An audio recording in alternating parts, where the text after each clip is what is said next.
your so when you sorry, I got distracted by that. So the thing is that your fantasy is that you're going to find these people who get you finally.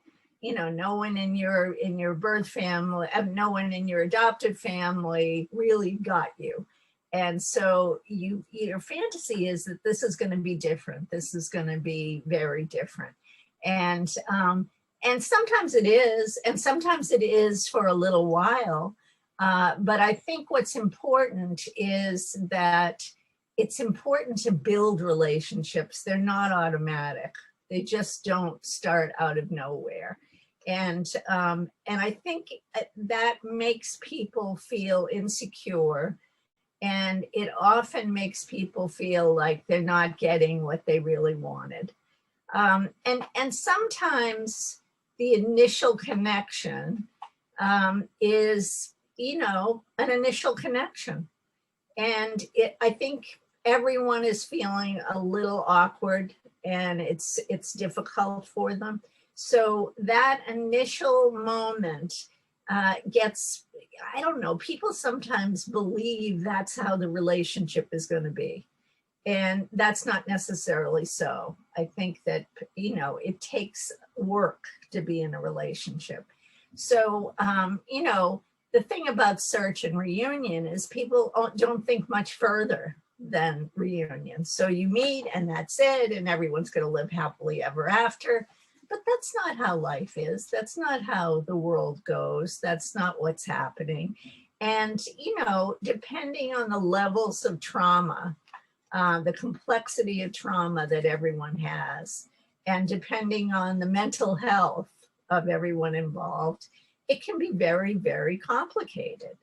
And so I don't know, you know, back in the day, I think it was like around the 80s, and people would get very, very upset if adoptees or first parents or anybody went to see someone, a therapist or someone. They would say, you know, this is terrible. You're pathologizing this. It isn't a pathologizing situation. You shouldn't do this. And I agree with that. It doesn't necessarily mean that you need, you know, therapy, but you sometimes need coaching and guidance. If you've never searched before, if you've never been found before, so, and these kinds of groups and everything are wonderful, but sometimes it helps to have someone that you can really sort things out with, and that can give you a little feedback and a little guidance. So, so I just worry that so many relationships that I've seen over the years, I've been doing this work now for 50 years. Can you believe it? It's crazy. And one of the things I see is that people lose the opportunity to be in a relationship. And a relationship isn't necessarily a good relationship. You know, it's a relationship. And I think that, you know, it's important that we carefully think about what's going on and what's going to be most helpful to us, and to really see what we can do about that in the process. So I'm just going to stop there. That's my little spiel, and open it up for people to, you know, bring up anything that you're thinking about. And, you know, I mean, I have been doing this for a long time, and I have some insight, and I have some clinical experience, blah, blah, blah. But that doesn't mean I know everything, and that doesn't mean everything I say is the end all and be all. It's just a viewpoint from someone who themselves is adopted, but also who's worked in this field for 50 years and has, you know, I had a clinic that was the first one in our country that was just for adoption and foster care, and it had nothing to do with placement. So, and I had 24 therapists working there. So we had a huge number of people that we saw. And so I think it gave quite a good overview of what was going on, and what was happening and how it impacted people. So, yeah. So what are you thinking? And Jennifer and Marcy are going to help me field things because I can't see all of you. I mean, by the numbers, I see there are way more people than are popped up in my screen. Yeah, and if you have a question, feel free to raise your virtual hand or just take yourself off mute and ask. Everyone's being quiet right now. So, but E. Blake, go ahead. Hi. Yeah, I just was gonna mention I come from a very complicated family. I guess I could turn my video on.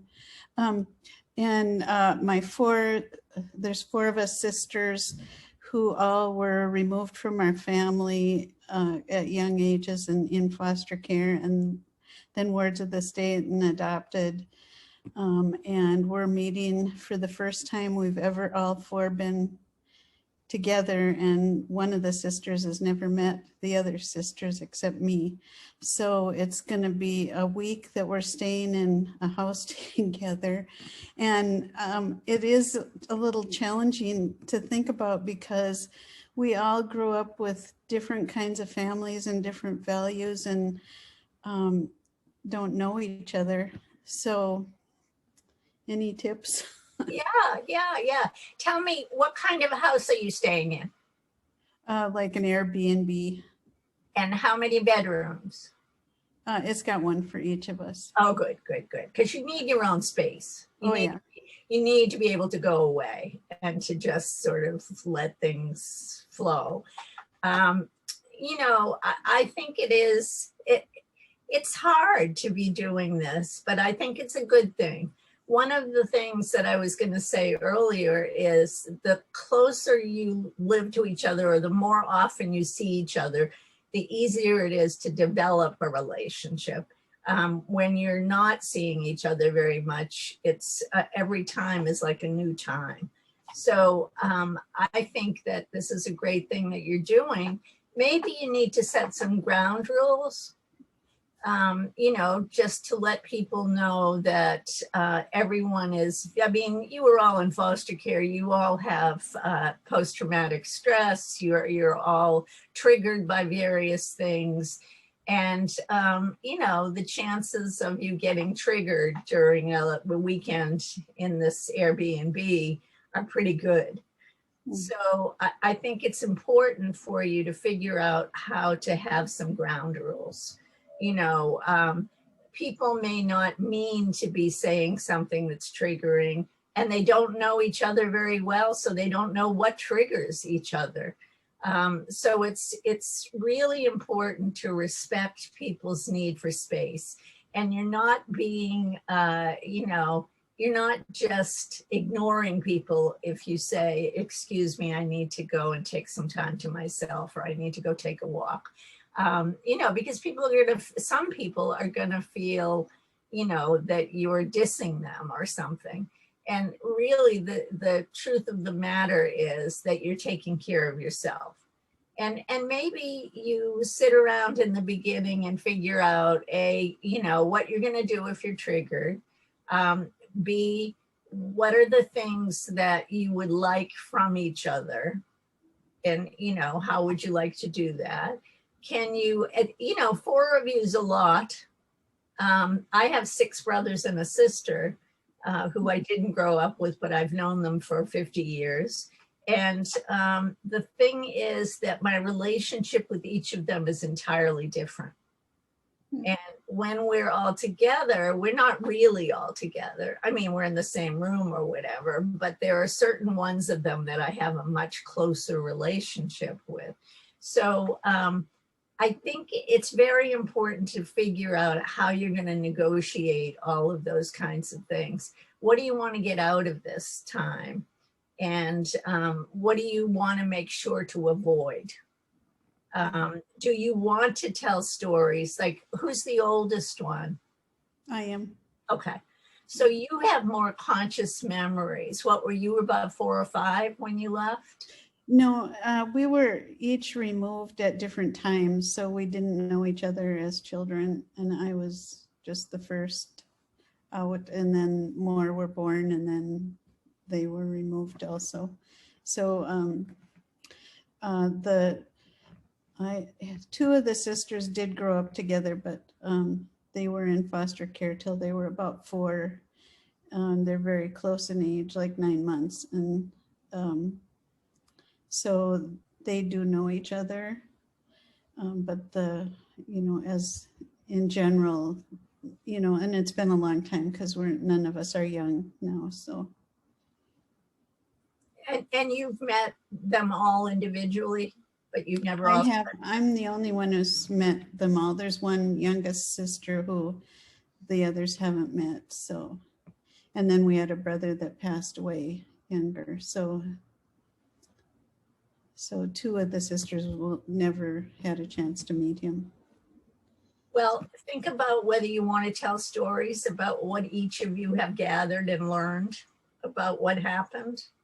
And those stories may be very different, and it doesn't mean that anyone's wrong, because there are multiple realities. And just because you've all had the same family doesn't mean you've had the same experience of your memories. So I think, maybe, when is this that you're meeting them? Well, we're leaving tomorrow morning to meet. We're all in different cities, and we're going to the one sister's city who is the least likely to be able to travel. So yeah, it's a long trip. It's 1,000 miles. So I think when you get there, just enjoy each other, and then have a meeting, have a family meeting. And at the meeting, figure out what the ground rules are and figure out what some of the things are that you do to protect yourself and take care of yourself, each of you. And, set that up. But I think it's great. I hope you have a wonderful time. Thank you. Anybody else? Jeff, go ahead and take yourself off mute. Yeah, hi. Thank you for letting me participate. And I'm not sure I really have a question and more of a comment and maybe an approach to deal with my adopters, in the fact that I am an LDA, a very late LDA. I'm 56 now. I found out at 31 when who I call my stepdad, I don't call him my dad, when he told me that he was not my father, right? So I found out at 31, and frankly, I was elated. It was good to know. It explained a lot growing up. I never had a bond with my stepfather.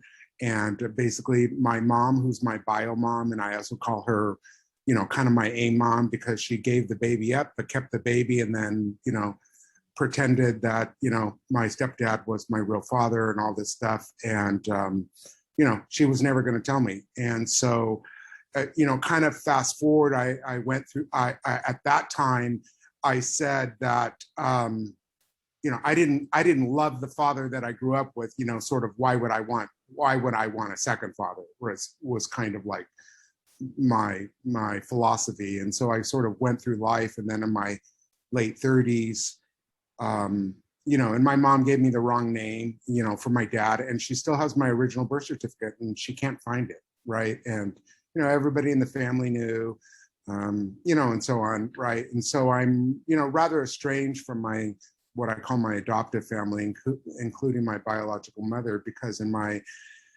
late 40s, I finally, had developed so much anger in searching for my father and my family and stuff like that. And then ultimately, my real comment is that, finally on Ancestry, I found my sister, my literal twin sister, who's 22 days apart. And then I contacted my dad, and, my dad was basically, it was the 60s. He had 2 kids, and then he had 2 other kids, and, he's not really committed to any of them.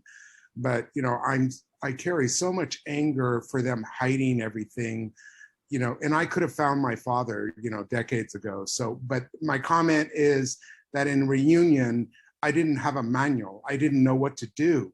And subsequently, after talking to my father, you know, I didn't know what to do. And he was like totally, you know, hey, yeah, let's get together. You know, it was nothing, it was like no brainer. And I didn't know what to do. I was just, I think, in shock. And there's no manual for a reunion.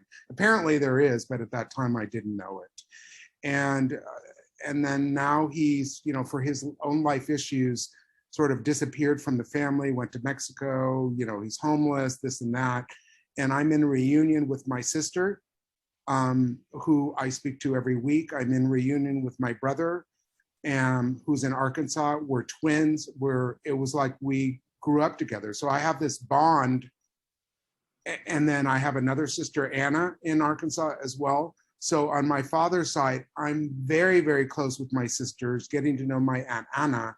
But yet on my mother and stepdad's side, I'm not close with, I was never really that close with my brother and sister on that side. And I just feel, you know, the reunion has been, you know, amazing, because I have my wonderful brothers and sisters, and we're still searching for my dad and stuff like that. But now it's caused an estrangement, you know, on my, you know, my adoptive father's side, who just, you know, if he sends me one more.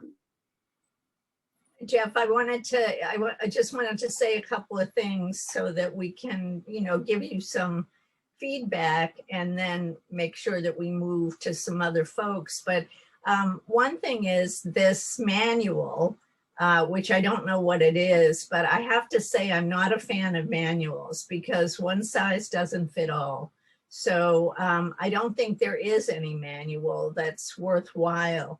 I think everyone, you know, you can have support with people who have been through things, but their situation is never going to be just like yours.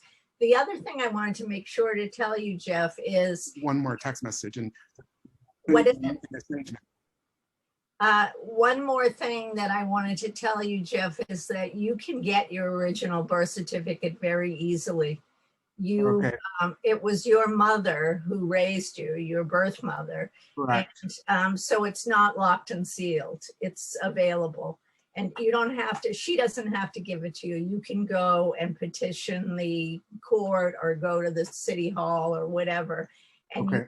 you have a right to that no matter what state you're in, because Okay. it's not sealed. So Okay. just know that. And I'm really glad you found relationships with some of your siblings.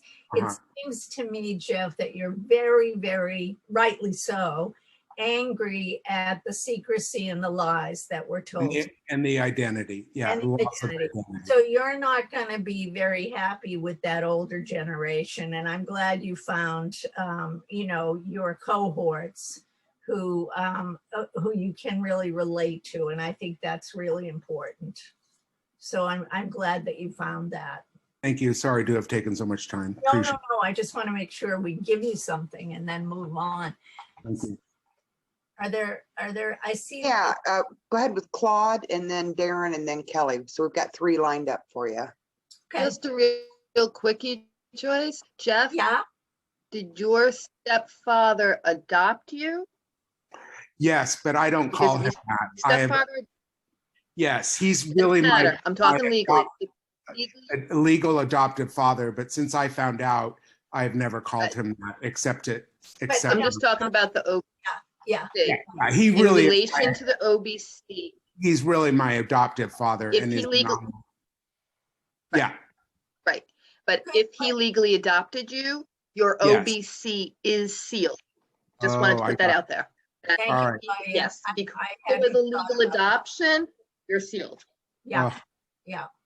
But I think you can still, your original situation, nope. No. God knows more Nope. than I do. Sorry, Joyce. Okay.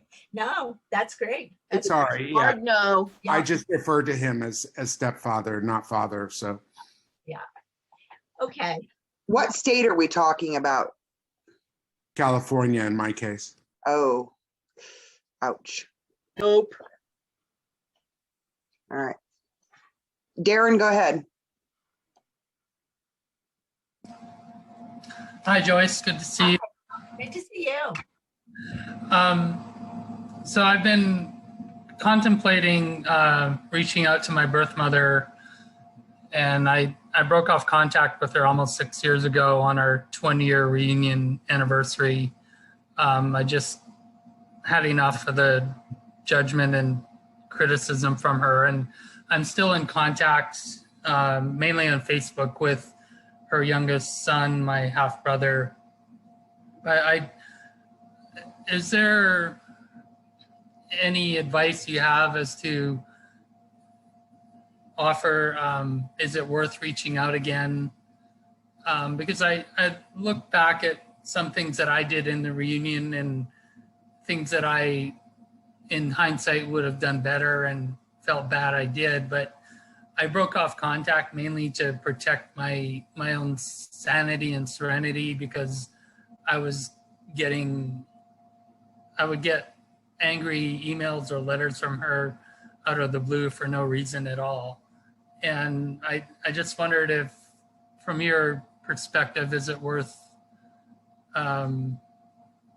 possibly initiating contact again?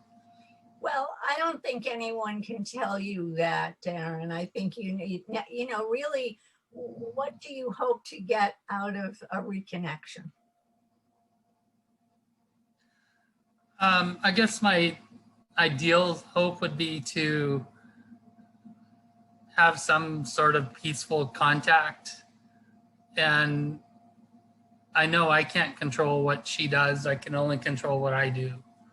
And I think wishful thinking, maybe we could have some sort of peaceful or some contact where it's mutually positive for each other. But in all honesty, it's highly unlikely it would stay that way. It might be temporary, like it has been throughout a lot of our reunion. And I guess my biggest fear is if I open this connection again in Pandora's box, it could just be more of the same crap and heartache and trauma that was there throughout a lot of our reunion. Well, I think if you feel that way, you're prepared for that being what might happen. And I think that, what would it be like if you asked her if you could interview her? Interview her? And you control the interview, and you say, we had some good times and some bad times. We had 20 years of connection. No relationships are perfect. But I felt judged by you and not really seen by you. And I'm sure you felt the same way from me. So I'd like to hear from you. What was it like to, did it bring up shame and guilt? Was it really not about me? Was it really more about my position? I think, if she's willing to talk about what happened and why, it might be a bit of a breakthrough, but I think you know pretty well who she is and that she's not going to change dramatically. So if you still need to have a reconnection and to learn something about that relationship, then I think you're better prepared for it now than you were before, because you really get it. Yeah. The only concern I have with that is probably 8 to 10 years ago, she started telling me, I don't want to talk about adoption. I don't want to be identified as a birth mother anymore. And she was very angry when she would say that or write that to me. And I don't know why she came to those conclusions, but after that, I just, in my mind, I got to thinking, well, that's our connection. If we can't talk about where our connection began or was severed, then what's the point, Well, she's still trying to be a little delusional about what happened. And, that's like saying she's not a woman. You can't say you're not a birth mother if you're a birth mother. I mean, I think that it's very complicated, and I don't know if you can make a change. What do you think your half brother would do to help with this? He and his wife don't want to get involved in whatever issues are going on between our mom and me, or my birth mother and me, and that's fair. Yeah. Yeah, it's probably more important for you to develop a relationship with him.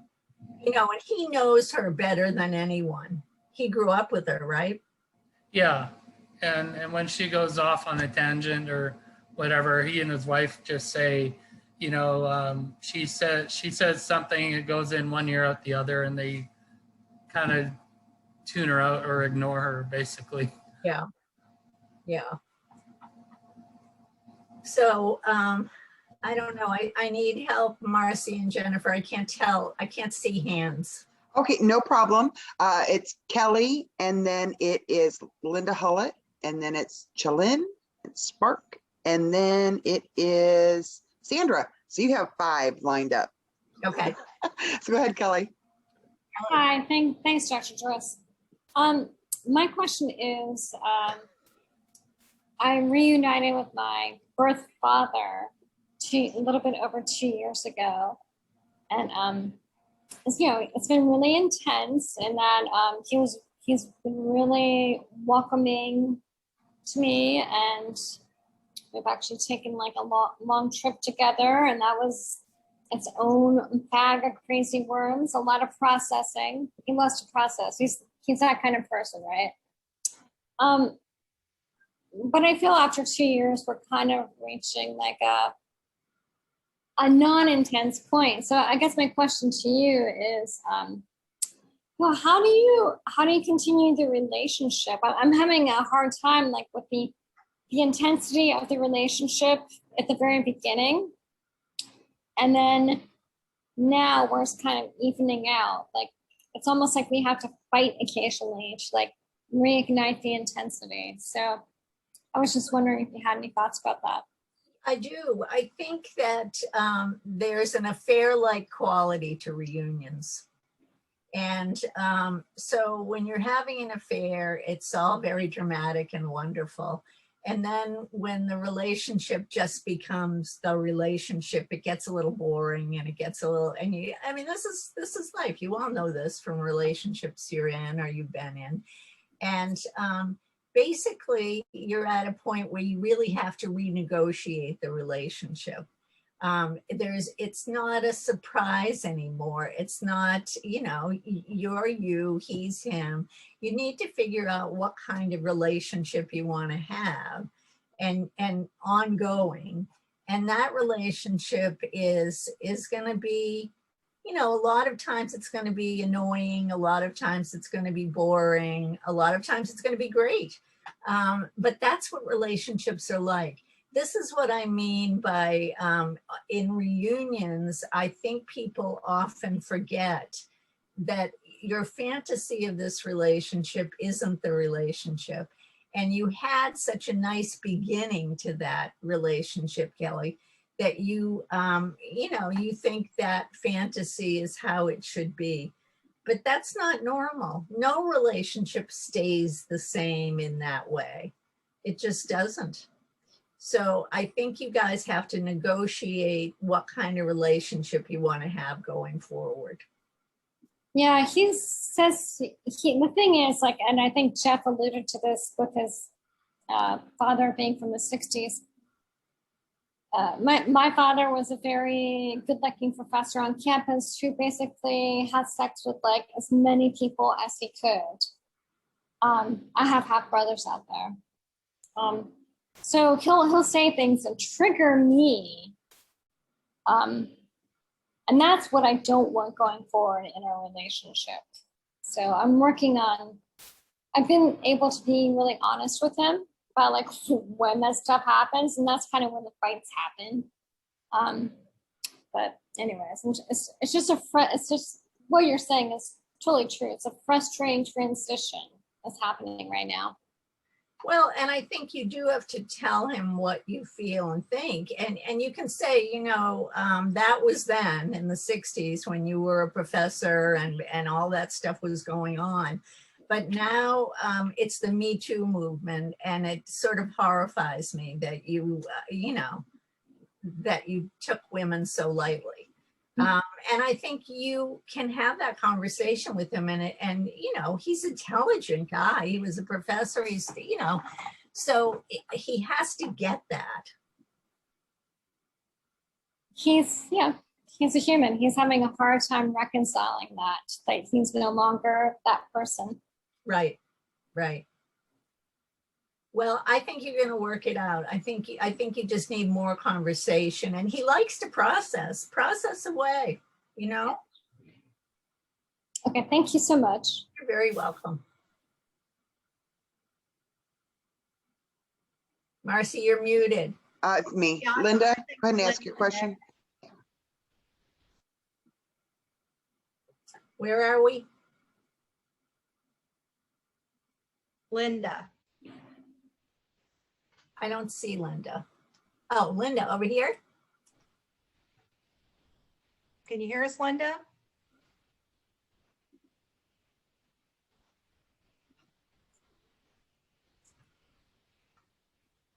Linda H. Okay, I don't see a Linda H. Okay, well, we'll just go on. If she pops in, we'll go back to her. Is it Chalin? Chalin? Is that right? Hey, Dan. Hi, everybody. I'm Shaylin. Please call me Shay. Thank you, everybody, for being here. My question is, I'm in the really early stages of reunion. Out of a whim, I never thought I would find her. I filled out 3 registries on Facebook, and within 3 days, they found her. And I went through all the 5 stages of grief and dying, and started writing her. And my question, I guess, would be, she's in her 70s right now, only wants to communicate via snail mail. I am in therapy with an adoption trauma-informed therapist. And so I do pass things on before I do things that I think I want to do or things that I want to say, because for the longest time, I was the good adoptee. So I made my environment around me safe for whoever was safe enough to enter my world. So it's becoming almost a chore now to write her a letter, because I'm running out of being nice.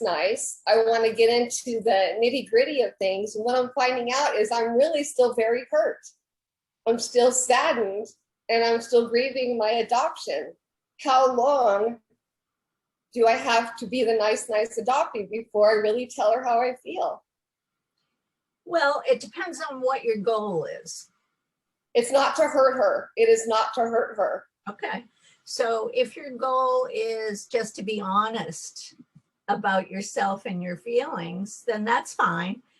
You're not being a bad adoptee if you tell the truth. And it's good that you have a trauma-informed, adoption-sensitive therapist, because you can run things by him or her. And I think that, you know, basically, this is a 70-year-old woman, and you want to make sure that you do what you need to do, learn what you need to learn, because you don't have a million years together. That's my whole issue. It's all like, she's already had a stroke. So, you know, I didn't want to find out my medical history that way, you know? Yeah. But at the same time, we're running out of time here, and I want answers, and I want to get to know her, whether it's good or bad. I want to know her. Well, I think if you start out, I don't know, you'll figure out the best way to do this. But if you started out by saying, you know, I want us to exchange stories about each other. So here's the story about me when I was adopted, and when I was told I was adopted, and how difficult that was. And I'd like you to tell me what it was like for you growing up, and what it was like for you being in this very painful situation of having a child out of wedlock as they said back then. You know, I think those kinds of things, maybe you can open a dialogue by sharing something about you with her and then having her share something with you. And I've kind of hinted things like that with her. And the response that I get back in the letters is that I'm getting the sense that she's buried it. It's just been too traumatic. Yeah. She doesn't want to know if I find my birth father, which I have. She doesn't want to know about it. She was too in love with him. And that's, you know, he left, had to go back home to New York. He was in the service. It was in the 60s. So it was the baby scoop era on top of everything else. But in multiple letters, she's told me that she's blocked it. She doesn't remember anything about the pregnancy, no cravings, nothing like that. I'm sure that's true. I mean, there's that I've seen that often. So it's not necessarily that she's not telling you something. I think she probably really has, you know, in her traumatized way, just put it aside. And I think that, you know, just be honest with yourself, the things that you want. What do you think, Charlene? Would she be willing to have a phone conversation with you? I know she's old school and she likes snail mail. She might be okay with a phone call. I suggested that our third letter, we're averaging about a letter a month between each of us, you know, and I said, it's going so well. How do you feel about having a conversation on the phone? She's just not ready. It's been, and I don't want to keep pushing it. So maybe I'll let it go another 5 or 6 months before I bring it up again. But do you see, I'm doing all these things so that I don't. I know. So that I don't hurt myself anymore. I know, you can't hurt yourself. And I think, you know, one of the things you might say to her is, you can find her phone number, right? Oh yeah, they found it. I have it. She doesn't know I have it, but I have it. I think if you get desperate, you might say to her in your letter, you know, I really do need to speak with you. And I was thinking Sunday, the August 4th, that I would call at around 3 in the afternoon. If that's good, I'll just do it. And if you prefer a different time, please let me know. Okay. So that way she has to get a little nervous that you know how to reach her, but you're giving her the complete choice of whether, you know, that time works or what else she'd like to have done.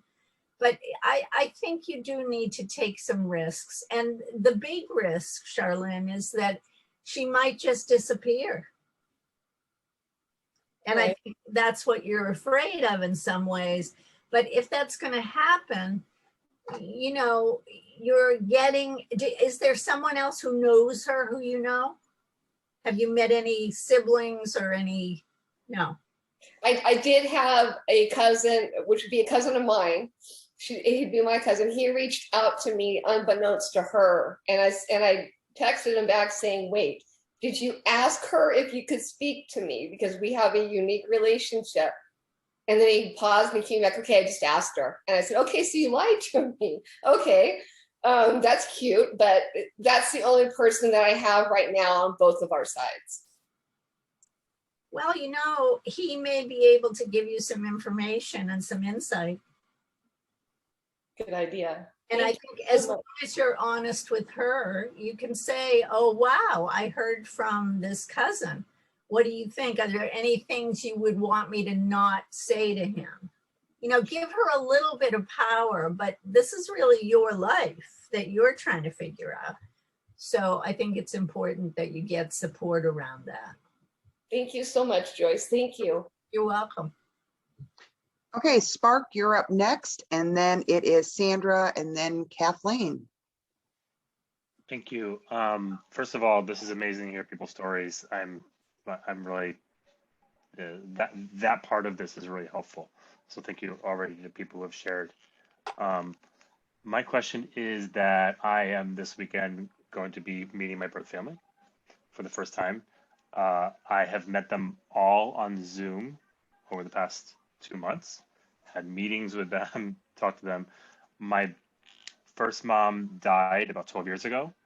I found that out about a year ago, been grieving that. But I recently found about 3 months ago, my birth uncles and all of their kids, and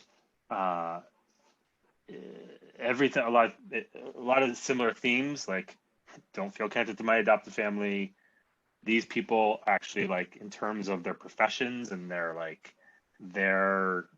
vibe is very in sync with me, and that feels lovely. And I totally hear what you're saying, Dr. Joyce, about like a relationship takes work. You know, it's not just going to be perfect. That said, none of them have talked about my birth mom in a way that's substantive. I do know that I was born in in a mental institution in the mid 70s. I know that there's drugs related and, schizophrenia, etc. And one cousin, a birth cousin I met, remarked during one of the Zooms, like, this family has like no drama. Everything's really chill. Like, and they seem really chill and very open and loving. And they're very welcoming to me, which feels completely absurd from my reality of having grown up with the people I grew up with. They want to have they're pushing a relationship on me. They're like, come down for Thanksgiving, etc. And I want to know like what happened. I get a sense that they're like, I don't know, I have a spidey sense that like something messed up was going on in the household. But I did say to one uncle, like, I'm sorry if this brings up trauma. I imagine that like growing up with a sister with mental health stuff could be. He was like, no, I'm really glad to have a connection with her because she's passed. So I've set up a meeting with him, and I want to talk, just one-on-one. And I'm just, I guess the question is how to broach the topic of, like, I don't want to scare him away with like, please tell me all the trauma / why didn't you take me? I was removed from my mom in the foster system. How come there was no kinship stuff? Well, Spark, it's, the time was very different. And I think it's important to set things in a historical setting. And there was no attention paid to kinship arrangements unless they were, unless they came forward. It was almost automatic that you'd go into foster care, and your foster parents couldn't adopt you. They were only allowed to be foster parents. They weren't allowed to be adoptive parents. So the rules, the child welfare crap was not, not that it's that great today, but it certainly wasn't very good back then. And I also I would be very cautious about what you believe about your birth mother. I don't know, the diagnoses back then and the, being put in an institution. Why? Because she was bad. Why? Because she wasn't following the norms. I don't know. I think you need to give yourself a little space to learn more and to get more documents about her and to learn more along the way about what happened. She may have been terribly traumatized, as one would be, having a baby. How old was she when she had you? I think early 20s. Yeah. Well, that seems old, but it's not. I think that a lot of people are much younger emotionally than they are chronologically. So all of that, I just want you to give her a break and try to learn a little more about her. And when are you going to meet? You're going this weekend to meet these people?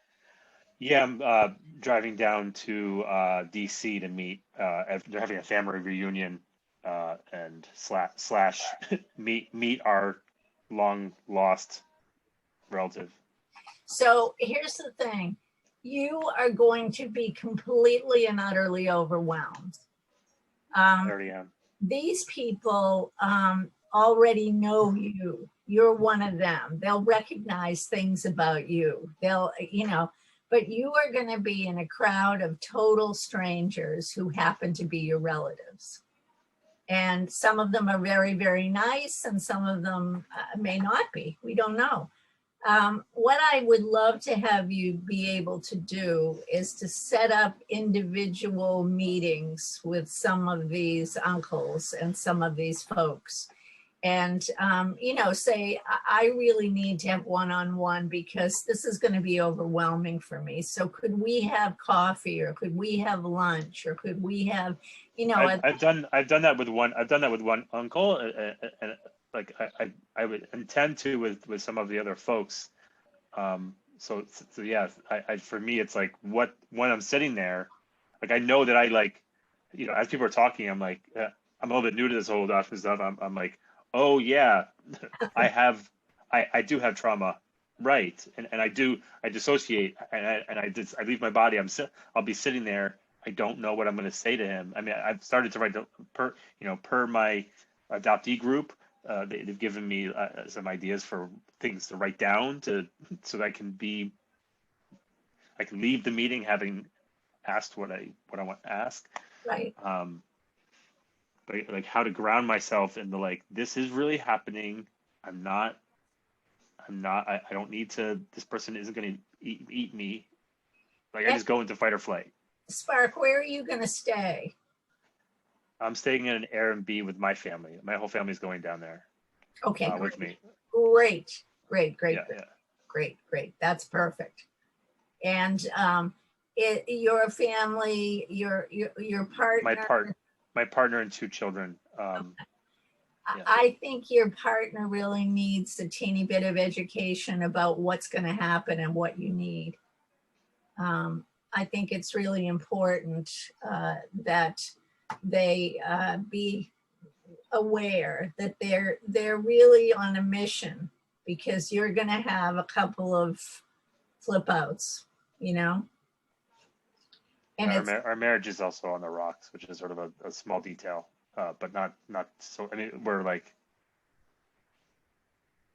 yeah. Well, I think you need to ask for, you know, to suspend the problems and focus on you, because, you know, maybe your marriage wouldn't be on the rocks if you were able to give yourself what you need in the midst of this. So this, you know, your partner really can help you with that by being available. And I think that's really important. Thank you. And also one last thing, Spark, your partner needs to take 1 million pictures, because you're not going to do it. Thank you. Okay, Sandra, and then we have Kathleen, and then Ann. I'm looking for Sandra. There you are. Hi. I have a couple of things, but lead in with the partner. I have a partner who's supporting me and pushing me, I would say this. So I have a couple of different angles. I'm from Canada. My birth mom lived 2 provinces away and came 2 provinces to have me, left me here and then went back. My birth father comes from Italy. He speaks broken English. We've, since the records opened up in 2015, we've been connected, so to say, through video chat with him. And I've met my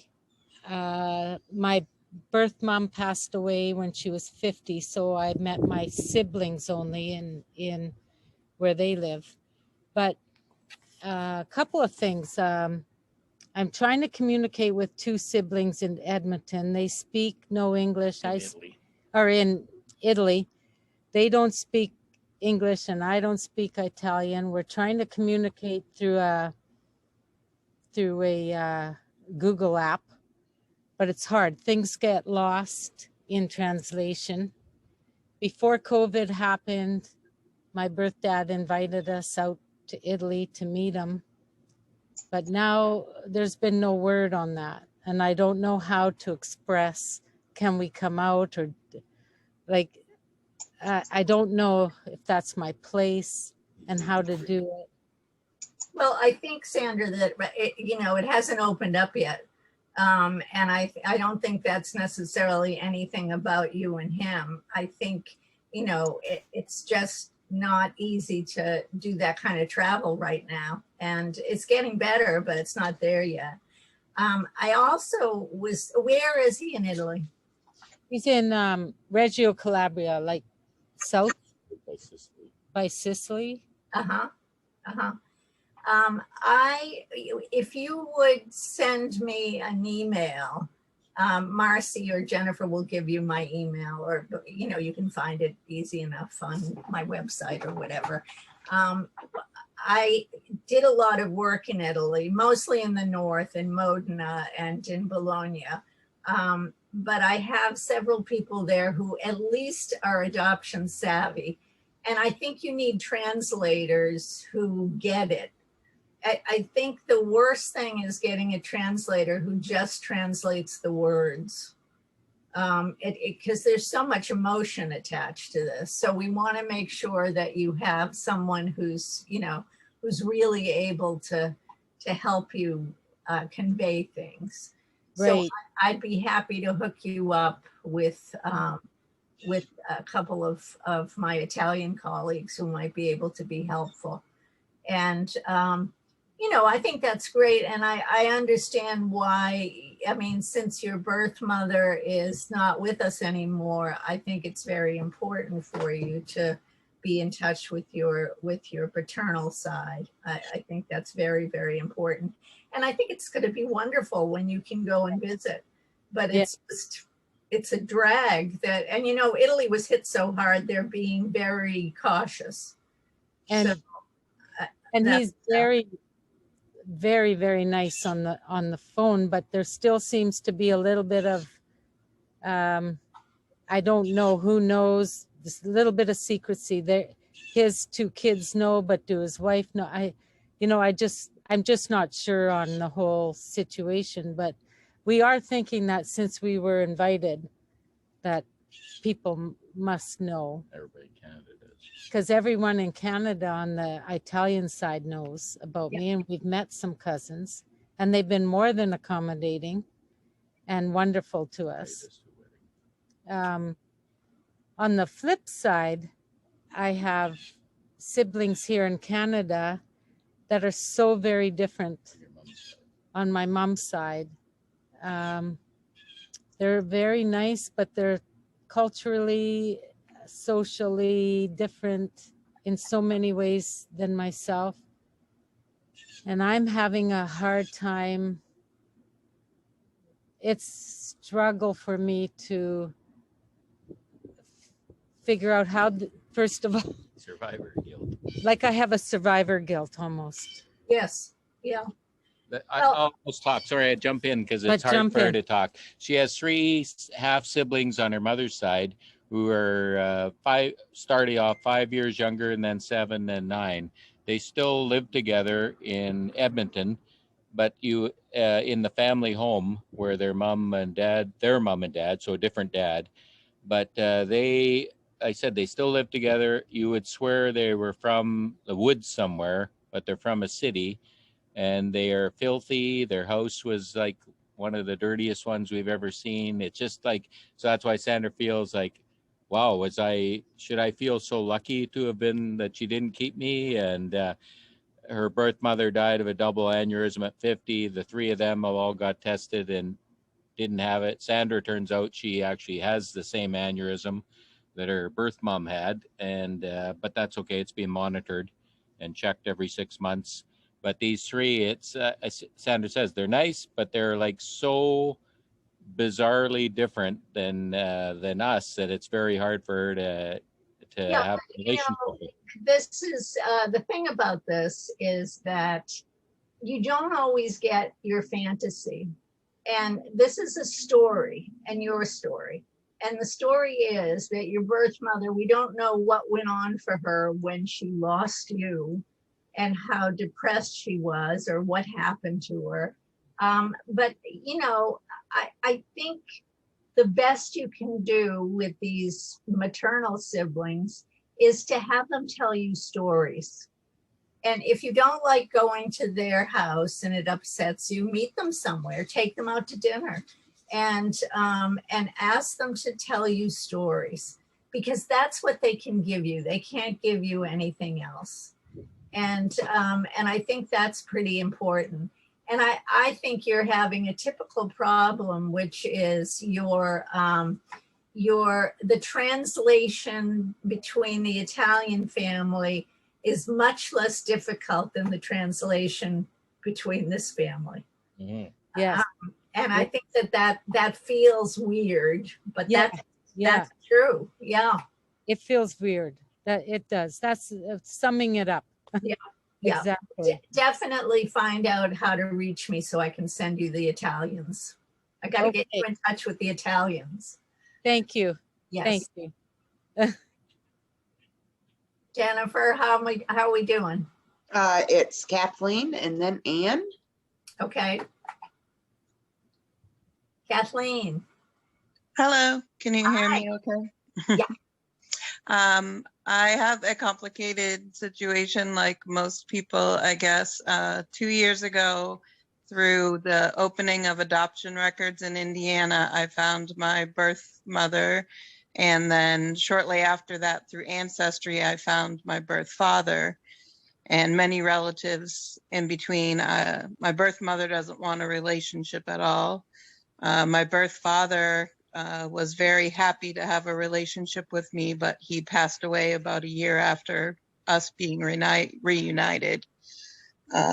One of my siblings on his side was very welcoming to me, but since my dad has passed, she basically just said, that was all for him. You know, he wanted to meet you. I didn't want to. I don't care. I don't want you in my life, basically. So I'm really struggling with that because I did, really feel like it was genuine for a time there, and to be, set aside so abruptly when we're both grieving. I mean, most of that side of the family doesn't understand that I grieved my father my whole life. So when he physically passed, it was different for me than them. And I try to respect, that they were with him that whole time. And it is a different situation, but the way I feel isn't any less valid. But they kind of feel like, oh, she just popped up one day, like that was my choice. Or I know that's very, very hard, Kathleen, but you said an important thing. You're all grieving, and you're all grieving in very different ways. How much time has passed? It's coming up on a year in September that he passed. Yeah, see, that's nothing. I think that what's important is that you figure out how you're going to reapproach this sibling. And well, the way that it happened too, her daughter basically said, well, we don't want anything to do with you. It wasn't even my sister that did it. So, at the time I just said, I'm sorry, that's how you feel. And I just kind of let it go at that point, figuring, I know she has my phone number. I know she knows how to reach me. So when she's ready, I haven't burned any bridges. But at the same time, it's, I'm definitely feeling that loss. She's a sibling that physically, geographically lives closest to me. So I think it's really important for you to directly deal with her, and don't let your niece get involved in that. This is between you and her. I think when other people usurp your whole search and your whole connection, it doesn't end well. It really needs to be you and her, and you need to figure out how to do that. I mean, other people can be supportive, but they can't take over. There's a thing about search and reunion that's almost like a soap opera to other people. Anyone who's not in it thinks, oh, wow, this is fascinating. This is like a movie. This is a made for TV. Let's do this. But that's not what it is for us. It's really, really important that ancillary people stay ancillary and stay supporters, that they don't get involved. And this niece is ancillary, and she's taking over the situation. And Yeah, it just kind of seems like that whole side of the family kind of, you know, they say one thing to my face and then there's a network going on behind the scenes of, well, then she said this and then they said that. And, you know, then one will call me and be like, oh, so what's, you know, there's way too many people that want to kind of take over. And I don't think they mean to do it in any, you know, destructive way or anything, but I just don't communicate that way. I just don't choose to be in a drama situation. So I try to reiterate that, you know, I want these relationships. I looked for them for a long time, but if they're not going to be healthy, you know, I've been okay. Absolutely. Up to this point. So just make sure that you do some nice ritual at the anniversary of your birth father's death, and take care of you, and then revisit this after that year passes. Yeah, that's a good suggestion. Thank you. You're very welcome. Anne, are you there? Hi. I have a question about the effects of reunion on adult children. My kids initially struggled a little bit. My older daughter's recently had a baby, and there's a lot of stuff coming up with her. She has a lot of anger toward my birth mom for giving me up. Like, how could you do that? And then I will say, what come out of the fog or whatever term people prefer. And so I'm realizing the impact that my parenting or adoption had on my parenting, which was sometimes not very positive. And so that's causing a lot of friction. And I'm just trying to like navigate, like she's going, you know, I've got this baby and how could you be the mother you were?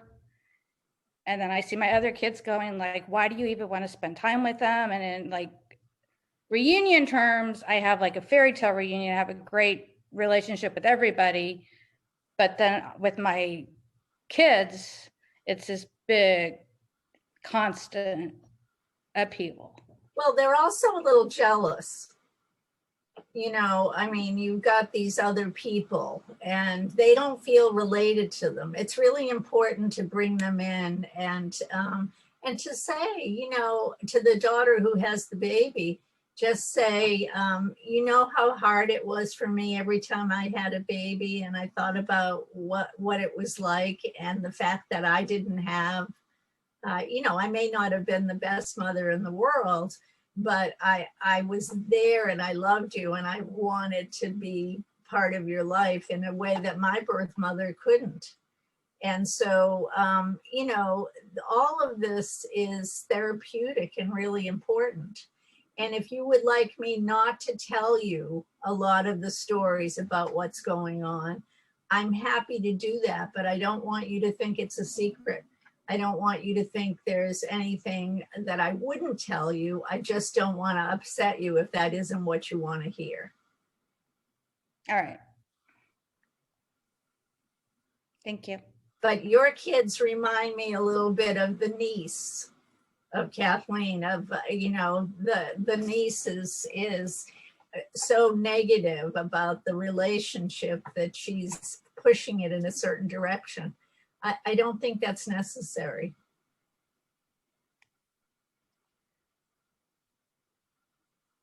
So Marcy and Jennifer, what's happening? Okay, we have Toby, and then after Toby is Tina. Hi. Hi, Joyce. Hi, everyone. Hi. So my reunion story is that I met my birth mother and birth father back in the early 80s when I was in my 30s, and we had somewhat of a, you know, relationship, but then it broke off and I lost touch with both of them. And they are now deceased. All their siblings are deceased. So my only avenue to get more information is through half siblings. And there's only one who is willing to have, you know, contact with me.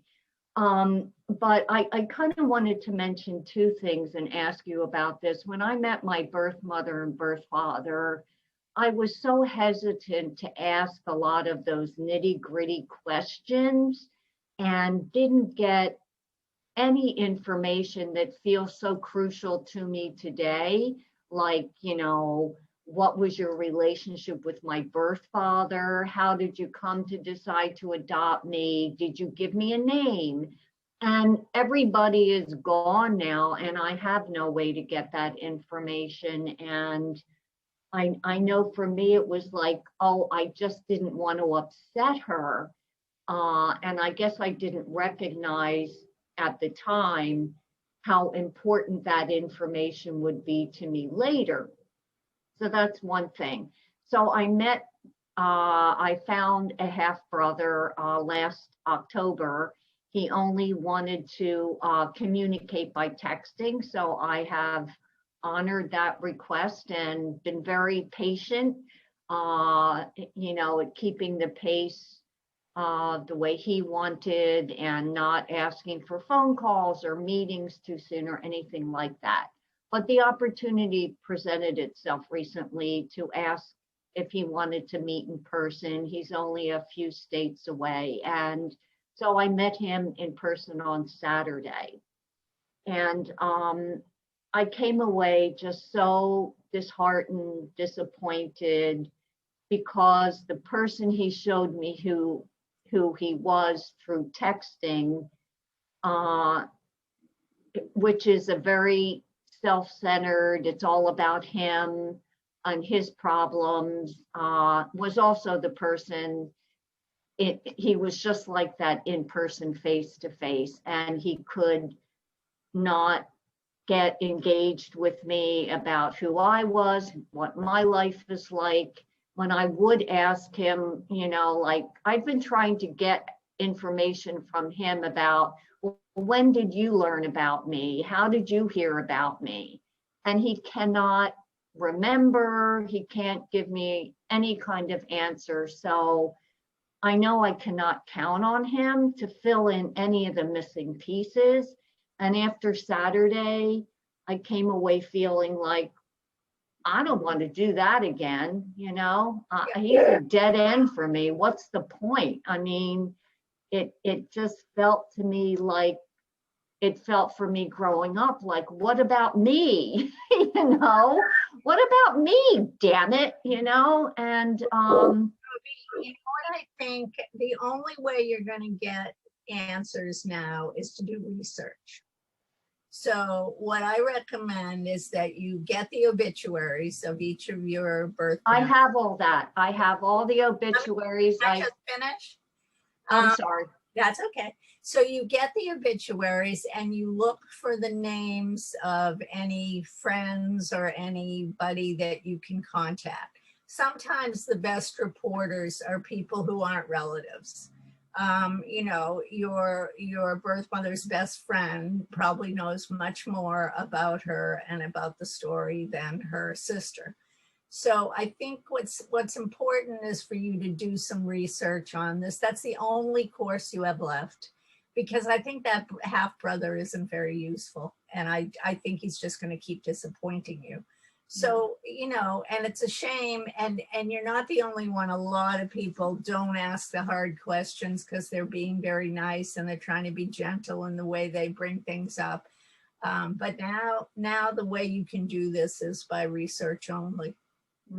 Well, unfortunately, a lot of people are dead because I'm 71. They're all in their 90s and most of them are gone. But they have relatives. Follow it along. So her best friend has a son and 2 daughters.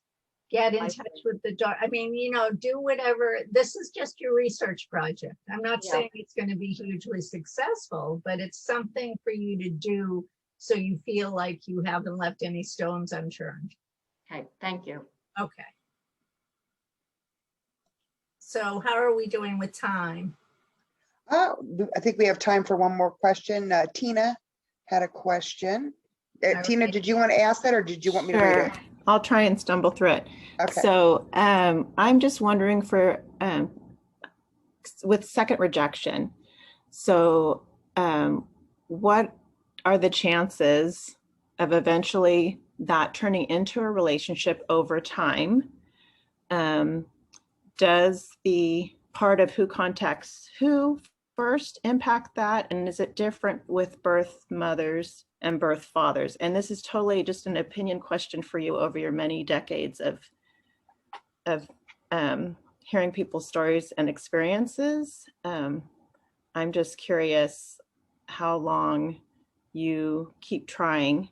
Well, I think it's important for you to do what you need to do. And I think it's important for you to have a sounding board to make sure you're not overdoing and hurting yourself in the process. I have seen things that didn't go well 1 or 2 or 3 times turn around. I mean, the person, were you the searcher? I mean, it was kind of DNA. So yes, I was. Okay.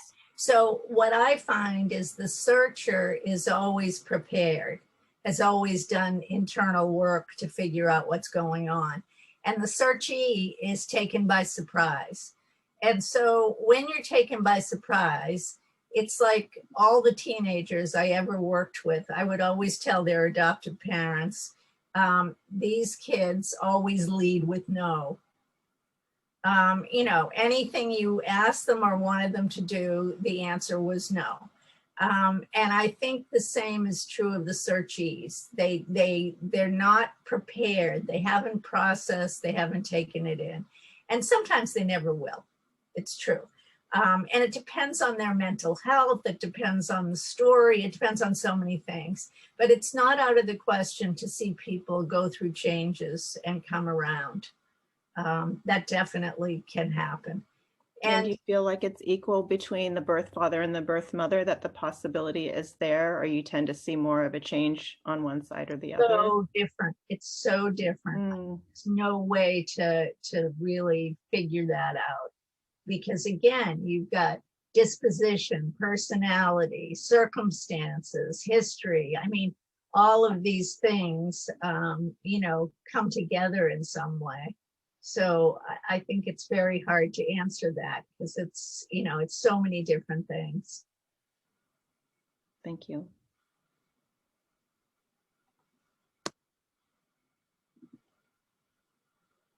Anybody else have any last question before we say goodbye for the evening? While you guys are thinking, I will just tell you real quick, my father rejected me, and my siblings, I have 3 brothers, and they all worked on him 5 years. It wasn't until he was going home under hospice that he changed his mind. And then he regretted that he had wasted the 5 years. But it was his shame. I don't know why, because everybody in the family knew it. But he was married and he slept around, and I'm a product of one of those sleeping arounds, and he was embarrassed by it. But he got over it, and we spent 3 hours the day before he died. We spent 3 hours together, and he just kept holding my face and just saying, "You look like my mother." And I knew that he regretted it. So people can change. Don't give up hope.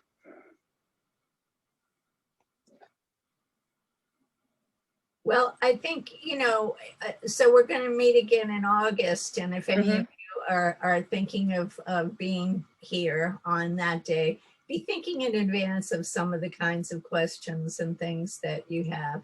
And those of you who are about to have meetings, catch us up when we meet again. And I just dropped the link for the next meeting in there. So you can go ahead and register. The event is live today. If you think of any questions, you can email them to me if you don't want to ask them, or you want Joyce to think about it. I'm dropping my NAAP email in there, and I will be happy to get answers to your questions for you. Any final words, Joyce? No, we're all good? Yeah, all right. Great to see you all. Well, thank you so much, Joyce. We appreciate your time and your wisdom. And thank you, everyone who